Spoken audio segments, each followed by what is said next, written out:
یہ ماں کے پیٹ سے کوئی نشئی پیدا نہیں ہوئے ہیں، یہ کہاں سے بنے؟ یہ اسی صحبت سے بنے۔ انہوں نے آج ان کے ساتھ بیٹھے، کل ان کے ساتھ بیٹھے، کل ان کے ساتھ بیٹھے، ایک بات یہاں سے سیکھ لی، ایک وہاں سے سیکھ لی، ایک وہاں سے سیکھ لی۔ اس کو دیکھا کہ یار اس نے چوری میں بڑا مال بنا لیا، اس کو دیکھا کہ یار اس نے ڈکیتی میں بڑی آسانی سے بڑا اچھا بڑے مزے کر رہا ہے۔ نوجوان تھا، چھوٹی کمزور عقل تھی، اور جو ہے وہ خواہشات زیادہ تھی، لہٰذا وہ اس میں پڑ گیا۔ اور بعد میں ماں باپ کو بہت بعد میں جا کر پتہ چلتا ہے، جب خدا نہ خواستہ کہیں مارا گیا، کہیں زخمی ہو گیا، کہیں کسی مصیبت میں پھنس گیا، اب ماں باپ کو پتہ چلتا ہے او ہو ہمیں تو پتہ ہی نہیں تھا کہ یہ کام یہ کر رہا تھا۔ آپ کو پتہ نہیں تھا تو آپ کیا کر رہے تھے؟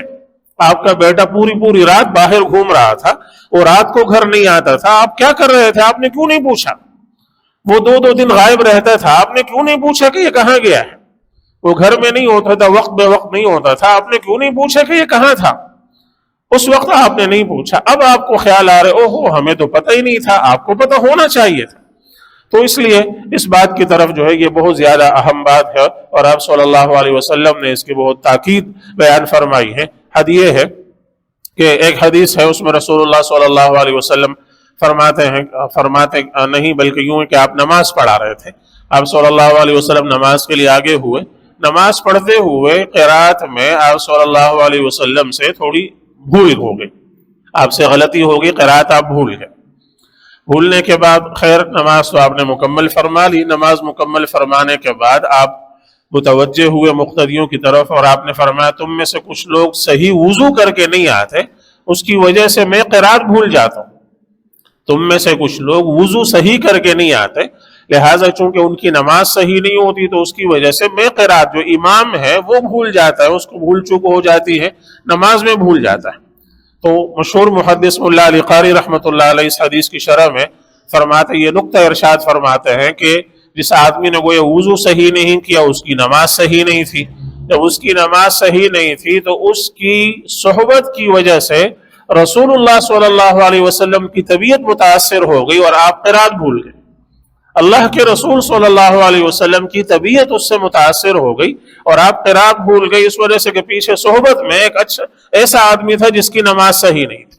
تو یہ بہت اہم نقطہ ہے، اور اس سے بھی بڑھ کر ایک صحبت کا ایک واقعہ خود قرآن کریم نے نقل کیا ہے، یہ سورہ صافات میں ہے، آیت 50 سے لے کر آگے چند آیتیں ہیں، 5-6-7 آیتوں میں قرآن کریم نے ایک چھوٹا سا قصہ نقل کیا ہے کہ جب قیامت کے دن تمام لوگوں کے درمیان اللہ تعالیٰ فیصلہ فرما دیں گے اور لوگ اپنے اپنے مقام تک پہنچ جائیں گے، اہل جنت جنت میں چلے گئے، اہل جہنم جہنم میں چلے گئے، لوگوں کے درمیان معاملہ طے ہو گیا۔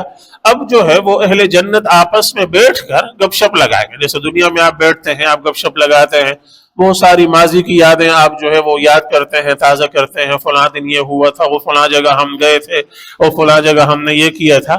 تو آپس میں اسی طرح کی بات چیت اہل جنت بھی جنت میں کریں گے، وہاں بھی دوست احباب اس طرح وہ دنیا میں ہم یہاں ہوا کرتے تھے، وہاں ہوا کرتے تھے، یہ کرتے تھے، وہ کرتے تھے، یہ کیا وہ کیا۔ تو فَأَقْبَلَ بَعْضُهُمْ عَلَى بَعْضٍ يَتَسَاءَلُونَ، آپس میں ایک دوسرے کے ساتھ جب وہ بات چیت کرنے لگیں گے ایک دوسرے سے اور پوچھ تاچھ کرنے لگیں گے، تو قَالَ قَائِلٌ مِّنْهُمْ إِنِّي كَانَ لِي قَرِينٌ يَقُولُ أَإِنَّكَ لَمِنَ الْمُصَدِّقِينَ أَإِذَا مِتْنَا وَكُنَّا تُرَابًا وَعِظَامًا أَإِنَّا لَمَدِينُونَ۔ ان میں سے ایک شخص دوسرے سے کہے گا کہ یار دنیا میں میرا ایک دوست ہوتا تھا اور وہ دوست مجھ سے کہتا تھا کہ کیا واقعی تمہیں اس بات پر یقین ہے کہ جب ہم مر جائیں گے، مر کھپ جائیں گے، مٹی میں مل کر ختم ہو جائیں گے تو دوبارہ اٹھائے جائیں گے، پھر جو ہے وہ ہمیں ہمارے اعمال کا بدلہ ملے گا؟ تمہیں واقعی ان باتوں کو یقین ہے؟ واقعی تم ان باتوں کو سچا سمجھتے ہو؟ وہ یہ کہ وہ مجھے بتاتا تھا کہ یہ تو ایسے ڈھکوسلے ہیں، ایسے خالی خولی باتیں ہیں، فضول فارغ باتیں ہیں، تو پتہ نہیں اب اس کا کیا ہوگا۔ اب تو جنت میں پہنچ گئے، اب تو پتہ چلا کہ وہ سب کچھ سچ تھا، وہ سب کچھ بالکل حقیقت تھا، تو لہٰذا اب اس کے ذہن میں خیال آئے گا کہ وہ جو میرا دوست تھا اور جو مجھے کہا کرتا تھا کہ تمہیں یہ باتیں سچی لگتی ہیں، پتہ نہیں کس حال میں ہوگا، پتہ نہیں اس وقت کہاں ہوگا۔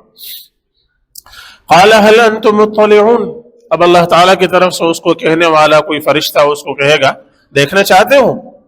اور تمہیں دیکھنا ہے کہ وہ کہاں ہے؟